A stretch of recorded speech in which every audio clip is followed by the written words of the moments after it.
Hi everyone, thank you for tuning into my tarot channel. I'm a little frazzled, but I'm here. I'm ready to do a reading, and I have my rosary because it's kind of one of those days where I need my rosary to be in my hand at all times.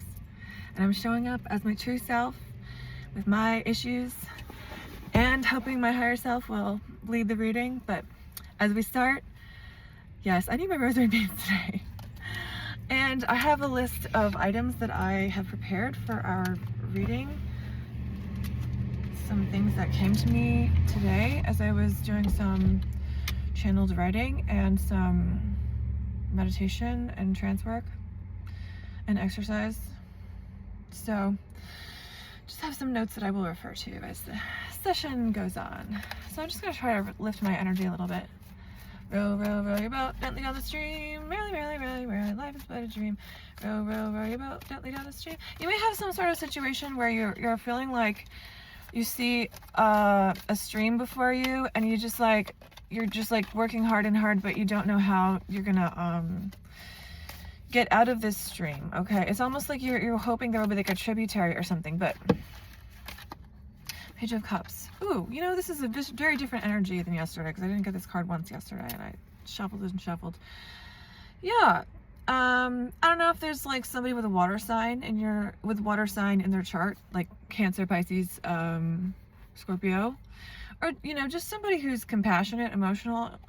Really, all the signs can be emotional and compassionate, but so there could also just, yes, there could be somebody that you're considering offering like care, emotional support, romantic feelings toward, but I feel like something's holding you back in the energy because that is a youthful figure that's like sort of feeling insecure or okay. I think there's a situation where it's like one-sided support, like you feel that, like, you know, maybe there's a dynamic here with this person where even though you love them, this could be someone you're already with also, like you feel that they're dependent on you in a way, and it could be like weird here. Like I'm just getting some weird stuff with the Magician, like, which can be about deception and the tools we have, like, you know, at our disposal to create magic. Could be a situation where like you're both interdependent, like maybe one person is really emotionally independent and the other is like financially independent. I'm just like thinking about, I just had a big image of like the Rosicrucian rose and like the just the whole imagery of the rose relating to Virgin Mary. I don't know if you maybe are in a situation also right now where it's like stop and smell the roses. Like, yeah, maybe times are trialing, but stop and smell the roses. You know, I say that because a lot of times if you can smell roses, they say it's like a miracle that happened and like Mary's involved or something. So I usually get rosary beads that smell like roses, but these are just normal ones from like some cheap store. My dog might bark, so hopefully it doesn't happen. But, you know, the Magician, it's like, it's almost like you've created a situation where maybe, I like to link this to Pisces. Maybe everyone doesn't. Maybe not everyone does. And like, maybe even the Pisces Aries cusp. But it's about creation, and it's about like the mind and how the mind can be subtle, have subtle forms that we use to create. Pisces is about subtlety, but genius. And so I was going to say, there may be a situation that you created like where you were in a lack, and you've like gotten some sort of one-sided support because you've flipped the situation where it's like you're struggling to like this person either has to help you or I don't know, it's like there's some sort of weird thing happening here with the energy, like, so I don't know. Secrets are no fun. Secrets hurt someone. I was channeling that a lot the last couple of days. I think that's something my Nana used to say. You've got some issues right now with like poverty or feeling just like there's no way to get out of your situation, but this reversed I feel like can also be a sensitivity, like you're seeing where the wealth could be found, and it's just a matter of finding the right people to work with you. You know, sometimes there's just people are not hearing you and you're like trying to explain something and they have a million things going on. So I just keep trying. Whatever this idea is that is meant to like propel you out of this poverty situation, don't discount that there's not, don't discount that don't discount the possibility of someone or multiple people being able to work with you and wanting to work with you and wanting to help you, is what Spirit's saying.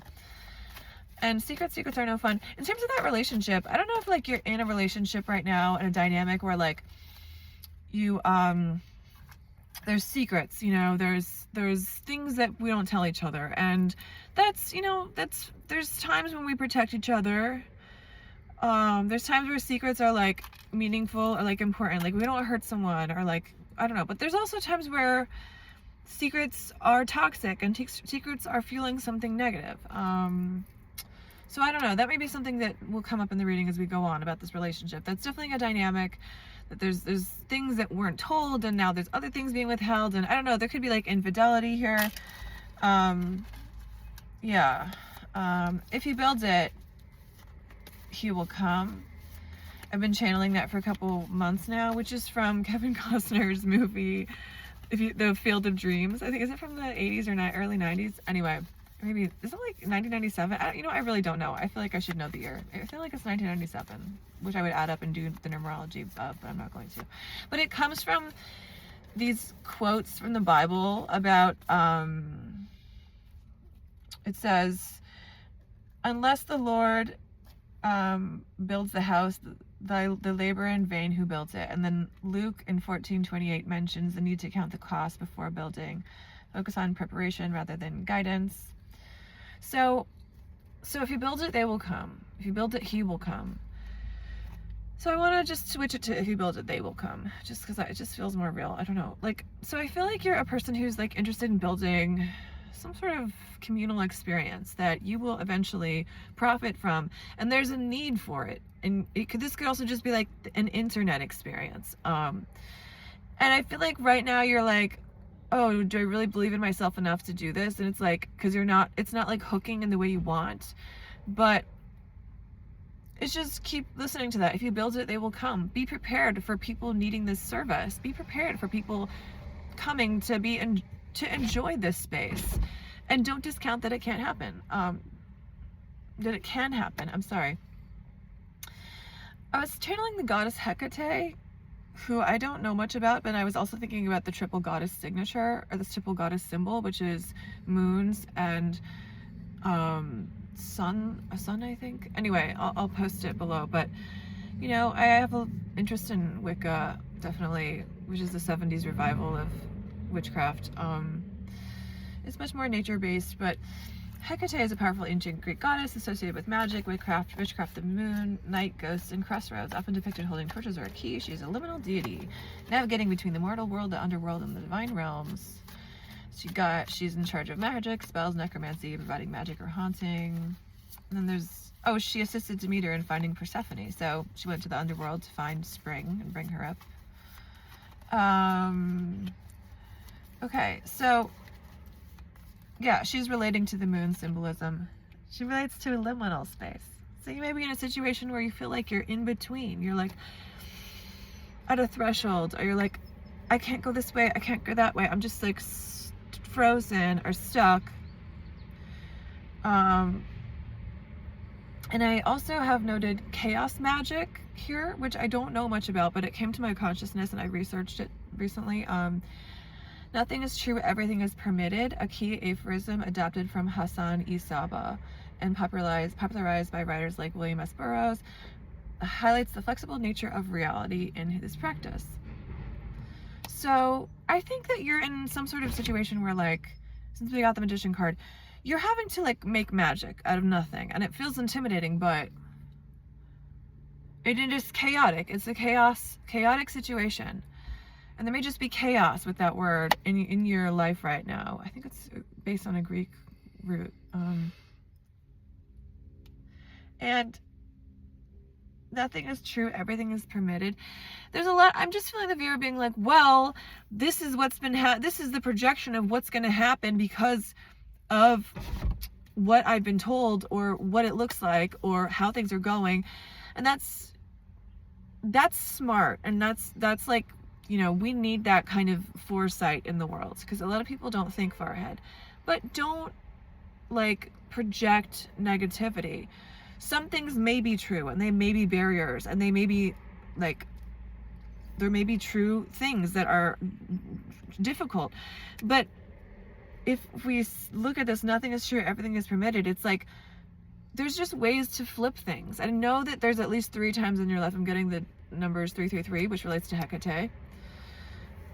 There's at least 3 or 9 times in your life where, because 333 is 9. So 3 or 9, I'm skipping ahead between, there's no 6.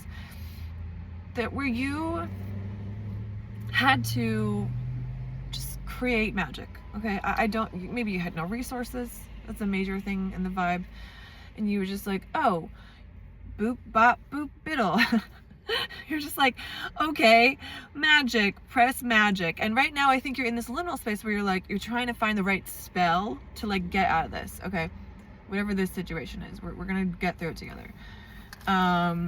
Just quickly, Hail Mary, full of grace, Hail Mary, to bless the reading, Hail Mary, full of grace, blessed art thou amongst women, blessed is the fruit of thy womb, Jesus. Holy Mary, Mother of God, pray for us sinners now at the hour of death. Sorry, I'm just like really vibing Mary today. Okay, she's just soothing me a little bit. Ram Dass song. Okay, before I get there, I have to talk about Milarepa in the cave. This is a Buddhist story, and it's about this, is it Tibetan monk, I think, maybe? Is it 13th century? I don't know.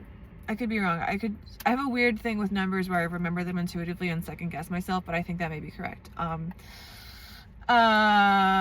I wrote Milarepa in the cave, head in the mouth of demons, surrender, singing the Dharma, singing to reach higher realms beyond human consciousness. So Milarepa sang, first of all, his Dharma teachings to people so that they could snap out of the consciousness of human suffering and see higher realms and higher dimensions, which is unique. And head in the mouth of demons. So it's similar to Plato's cave, the allegory here, which is about being stuck in a cave and only seeing our own illusions and delusions or fantasies, or, you know, seeing reality skewed because we're only seeing the shadows of our own perception, which is what Plato's cave is, that he sees shadows on the wall and he doesn't see what's really there. He's just like, it's just like what he's seeing in his mind projected on the wall. But the same thing is sort of like inverted here with Milarepa's cave. He's not chained to the wall as we have it in the West, but he's rather just trying to live amongst these demons that are his consciousness, that are like, you know, negative things, like just negative energies that we all experience. And his final choice is to put his head in the mouth of one of the demons and surrender. And that is how they all disappear. Okay, and that is like, I just think that's the ultimate inversion. He's like, he's not chained. He's like, well, I'm walking around and you know what? Here we go. Let's do this. And somehow that makes the demons leave. And I just feel like you're in a situation where there's surrender. There's, I just saw an image of Saint Bernadette. Okay. I don't actually remember. I think, is she blind maybe, Saint Bernadette? You know, I'm gonna look that up. I really should know this, but definitely she's coming through in our reading, so there could be some connection there. Like, I was blind and now I see. Like, maybe you've had vision problems, or maybe like you're also going through a spiritual awakening where you're seeing things differently. You're seeing people differently. You're seeing pain differently. You're seeing situations, and you could be opening up to higher realms of consciousness, which is scary for some people. And it's similar to Milarepa listening in the cave, because he keeps listening and listening and listening. He doesn't stop listening to these demons. He wants to know what they have in store for him, what he can learn from this, and how he can solve this. He doesn't just give up and leave, okay? So I want to put that to you, like that. What demon has been coming for you? Is there a way to put your head in its mouth? And you know, it's almost like, okay, you got me pinned. I'm hearing finish him, which is from Mortal Kombat. Maybe in some sort of situation where there's like people or one person or something, or it could be that dynamic in that relationship from the beginning.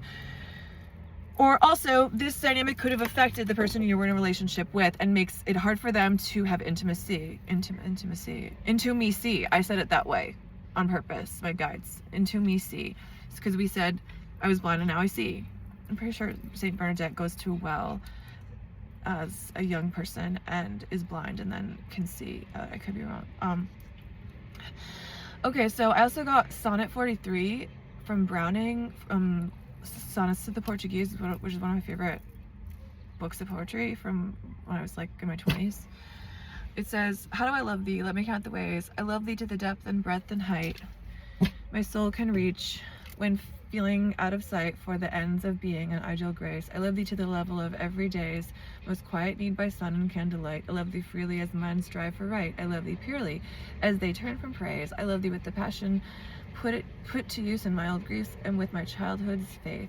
I love thee with a love I seem to lose with my lost saints. I love thee with the breath, smiles, tears of all life, and if God choose, I shall love thee better after death.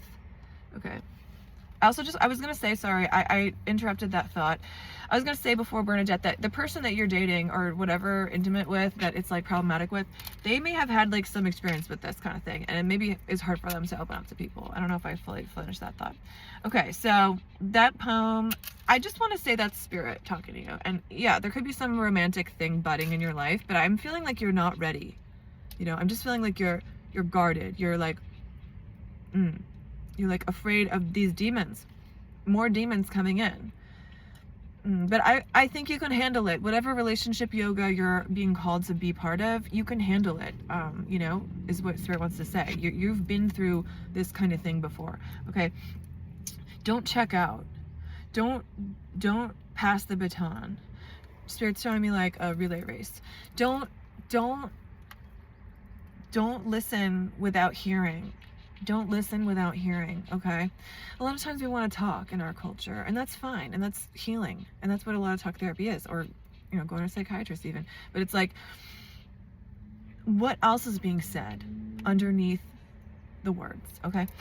Okay, I also have Elijah, the still small voice within. So, Elijah, you know, there's all these trials and tribulations and like dramatic events that happen, like I think having to do with weather and stuff.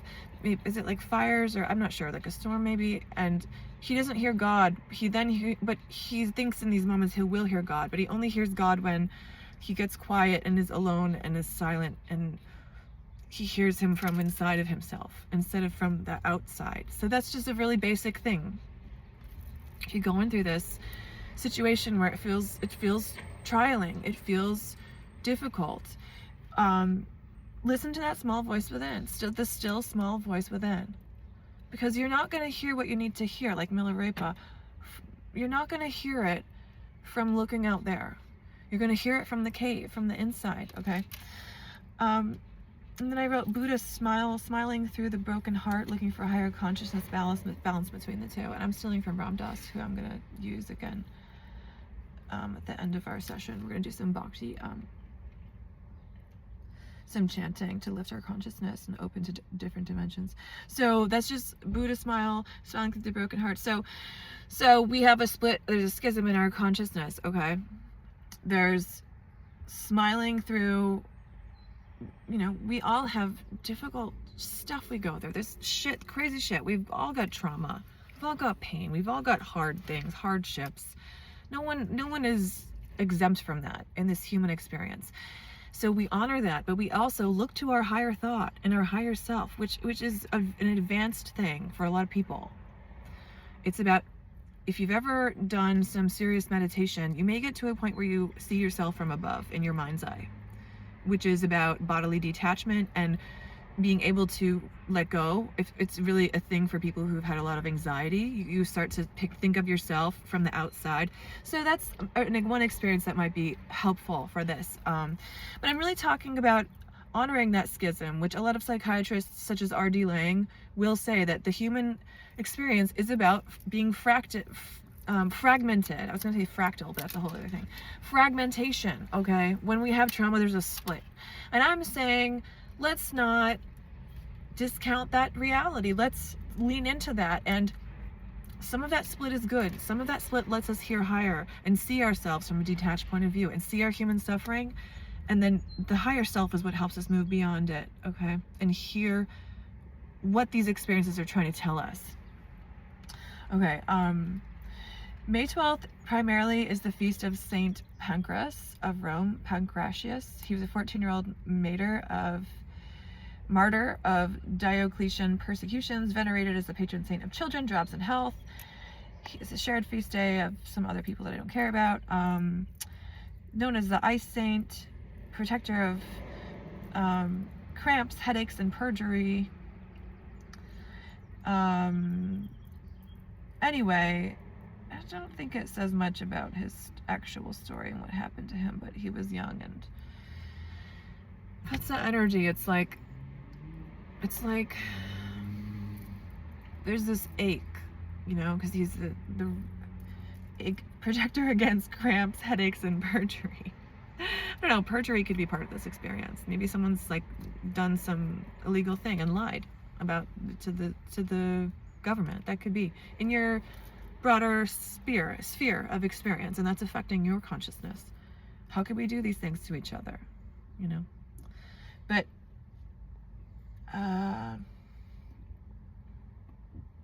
yeah, I don't know. I just, in terms of the ache, it's like the human ache. It's like, it doesn't go away. It's not cured by Tylenol, okay? And there's something to be heard there in that ache as well.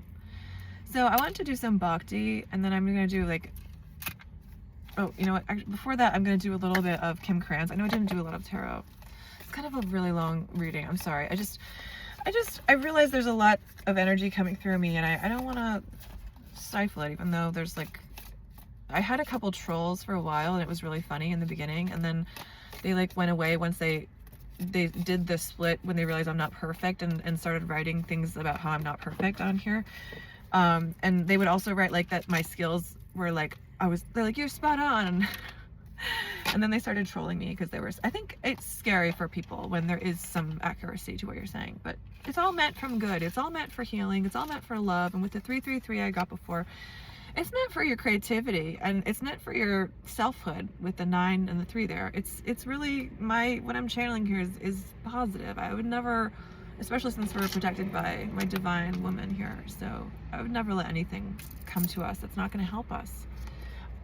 Okay, so we got the Queen reversed and the Mentor. Yeah, so I don't know, maybe there was somebody that was a woman that was a mentor to you, and they're dethroned right now in some ways, but I think they're still finding power, and they're mentoring themselves through being unthroned. This could be the person that you're in relationship with. This could also just be like a divine feminine aspect within yourself if you're a man that's like, you feel like disconnected from fertility, or from, you know, maybe you're feeling like you have to be overactive, and you're not creating a situation where things can come to you. You're not receptive. But there is a mentor.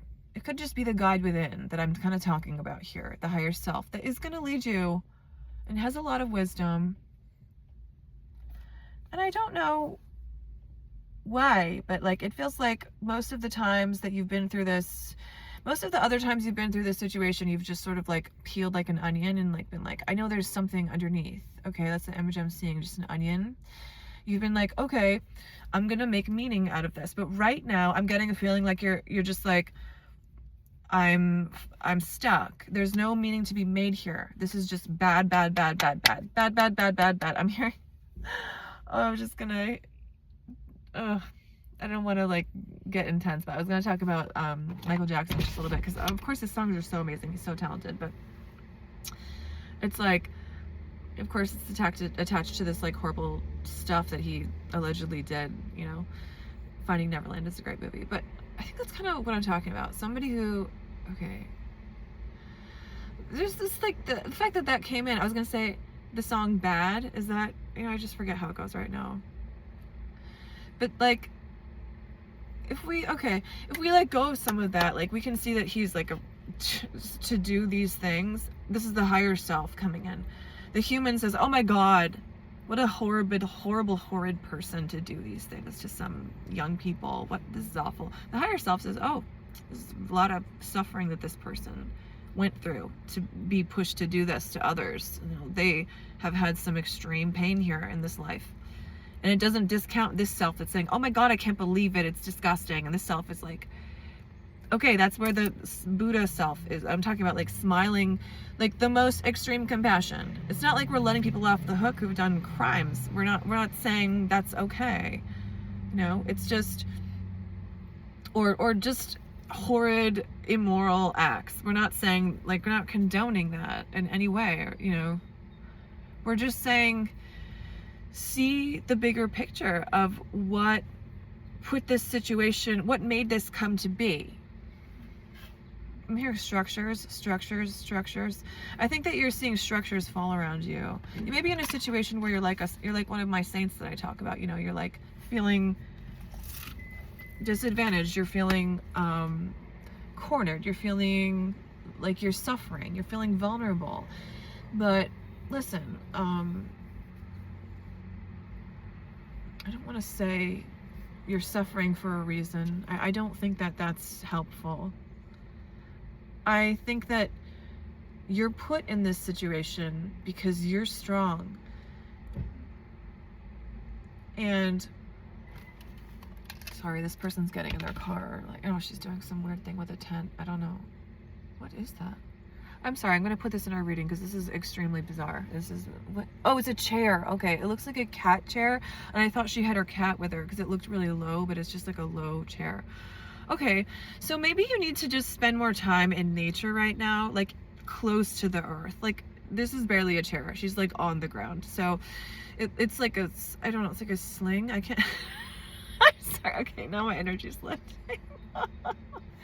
Okay, so yeah, just, I don't know, I'm seeing a hammock now. Like, I just feel like there's some need for R&R because this sounds like some karma stuff that's been happening in your life, like some karmic situation that you are having to just smile like a Buddha through it, which keeps coming in my readings. Like, it's not like Buddha's like thrilled with everything. It's that he's found the equanimity to be like, okay, I'm gonna find my peace in this situation, no matter what it is, which sounds wildly challenging for a lot of people right now, is what the energy I'm feeling. It's like, oh, okay, you're expecting me to like just be chill about this? Wow, it's some intense energy. And then there's the other side of the soul that I'm tuning in that's saying like, surrender, let go, find joy, find peace, find healing. So it's, it's integrating these two selves. And I talked before about letting out some anger. One good thing is just go in the woods if you're near a place where there's woods, and you can just make sure there's nobody around. But or okay, the woods, I was gonna say you could just like take a I don't know, you could take a stick and throw it at a tree, make sure nobody's around. It's just like a stupid thing that you could do. Or just on the ground. Take a stick and throw it on the ground. You're not gonna hurt anyone. No one's around. It's just discharging that energy. A pillow, take a pillow and like just, I mentioned the stick because it's like the earth and you're just like moving stuff kind of energy wise. But also you could just like take a pillow and like slam it on your bed and just like screaming into a pillow. Vigorous exercise that usually comes subconsciously from people who are dealing with anger. They'll just start exercising vigorously, not realize why. I don't know. I mentioned rage rooms last time. I'm gonna try to channel some music.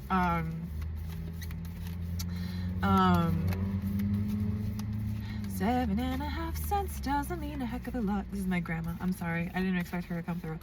7.5 cents doesn't mean a thing. She can't stay away from me. Give it to me every hour, at 40 hours every week. That's enough for me to be living like a king. Okay. That's a beautiful message. It's from the Pajama Gang, which my grandma loved musicals.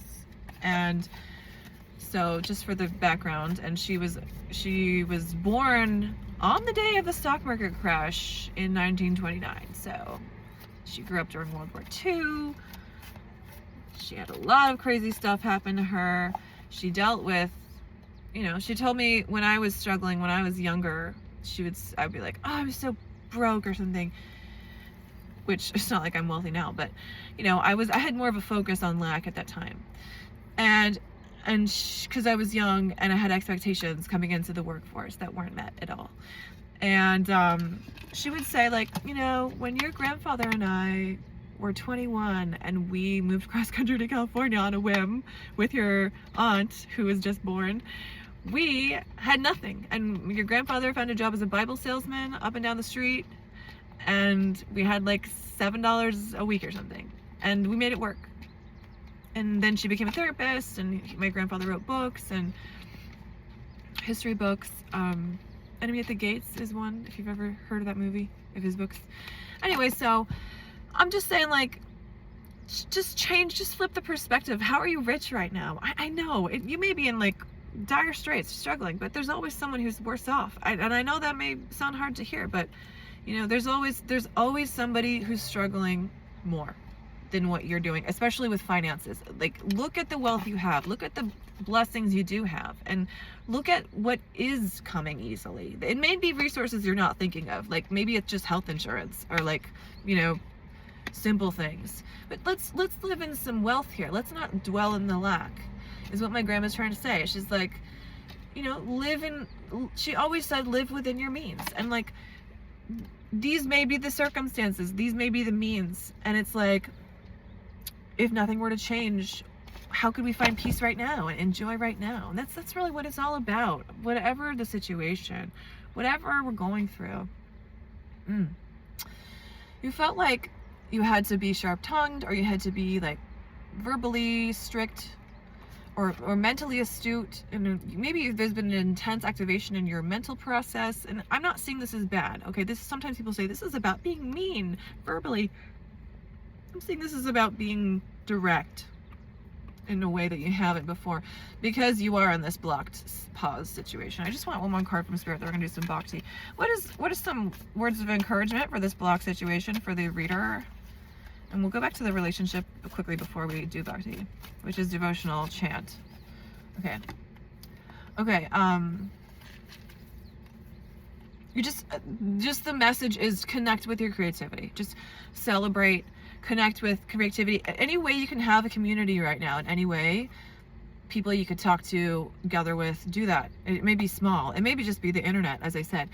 Do that. And also, just fertility and like abundance, like connecting with the creative self is what I'm hearing, like, is as a way to open the mind to what beauty is to be had right now. Okay, so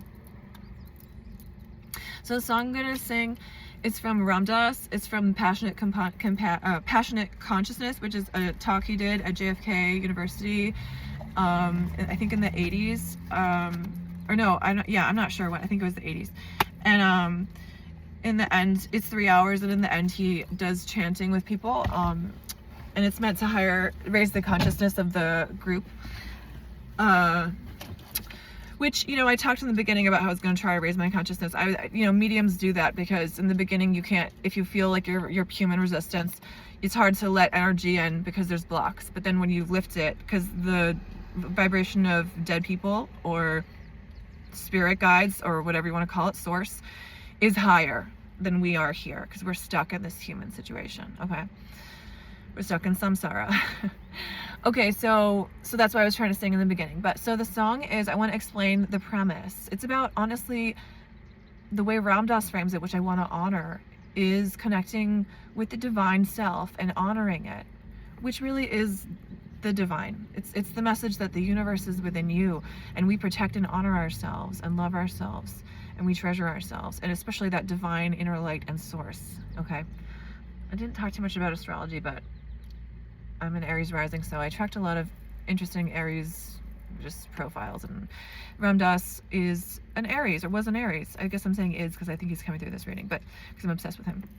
Anyway, he was an Aries, so the energy can come really fast, and there's a lot of karma there that there are a lot of things you can learn with that kind of energy, which I know in my life. And so it's sort of like I'm not going to get into it, but it's if you listen to the talk, you'll get some of the challenges he's had in his life with anger, or with impulsivity, or with whatever. And it's just like he's talking about like honoring these realities and integrating them and moving beyond them. For example, in the talk, he talks about giving people that he doesn't like an apple. Anyway, so these are the words. If you want to sing with me, I'd love if you sang along, and then I'm going to close the reading.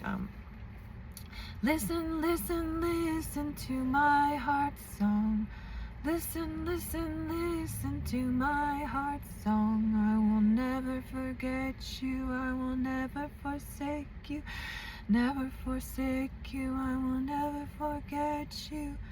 Listen, listen, listen to my heart song. Listen, listen, listen to my heart song. I will never forget you. I'll never forsake you. I will never forget you. I will never forsake you. Listen, listen, listen to my heart song. Listen, listen, listen to my heart song. Will never forget you. I will never forsake you. I will never forget you. Will never forsake you.